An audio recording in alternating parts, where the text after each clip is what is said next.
Hi guys, good morning everyone. So for this video guys ay ipiplex ko lang ang aking farm na sitaw. Ayan guys, may bunga na siya. So ito yung unang bunga niya. Hayaan ko lang yan. Gagawin ko po yung binhi guys. Tapos meron na rin siya guys, bulaklak. Ay bulaklak din doon.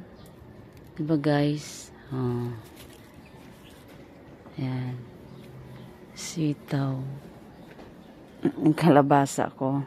Ewan ko lang kung lalago yan. Ayan, sitaw. Mahal po kasi guys ang gulay dito sa Laguna.